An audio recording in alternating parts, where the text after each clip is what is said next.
сегодня у меня избирательное право у 3-го и 4-го курса, потому что вот это у них такая совместная группа. В этом семестре Алексей Петров читает лекции по вторникам, средам и четвергам. Учит студентов международному праву и Российской Конституции. Еще он замдекана по воспитательной работе. Но этой осенью на него в прокуратуру настучали. Дескать, в рабочие дни ездит в командировки, а отгулы в бухгалтерии не оформляет как следует. И вообще он элемент сомнительный. Когда я уже стал знакомиться с тонкостями дела, я понял, что это связано с общественно-политической деятельностью.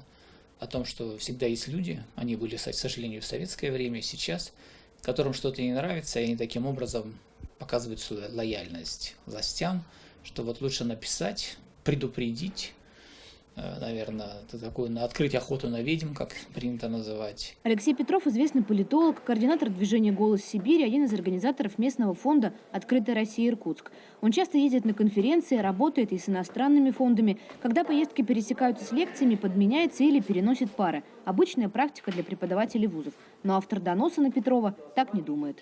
Он достаточно активно, так сказать, публикуется в Фейсбуке.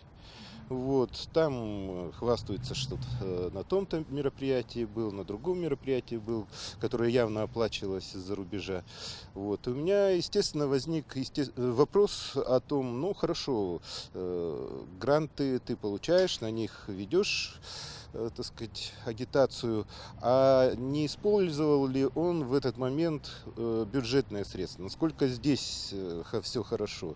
Сергей Позников – активист национально-освободительного движения, одиозной провластной организации, активисты которой регулярно устраивают провокации против российских оппозиционеров.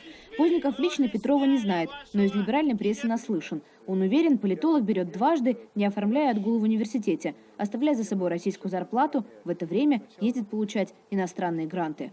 Следовательно, я сомневаюсь, что ему оплачивали работу по укреплению, так сказать, нашего государства, по укреплению нашей нравственности, по укреплению суверенности нашего государства. Видимо, что-то другое. Прокуратура по факту этого обращения проводит в ВУЗе проверку. Петрова уже вызывали. Говорит, интересовались поездками, спрашивали, не собирается ли увольняться. Но на его защиту встал весь университет. От коллег и начальства. Увольнять за это как-то и неправильно юридически, и не по сути, потому что он пахарь. Он много хорошо работает, он со студентами много.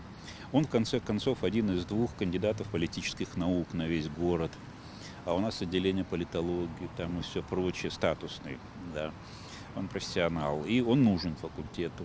До студентов. Ситуация, конечно, очень нездоровая, потому что преподаватель, который тем более может как-то разнообразить учебный процесс, который всегда может интересно подать материал, это очень большая редкость в наше время. То есть я считаю, что Алексей Викторович претензии несколько надуманные. Алексей оставлять работу в ВУЗе не собирается, как и бросать другие свои должности. Тем более на этой неделе появился такой материал для работы. Так получилось, что эти выборы, наверное, самые скандальные в истории Соединенных Штатов Америки, о них очень много пишут.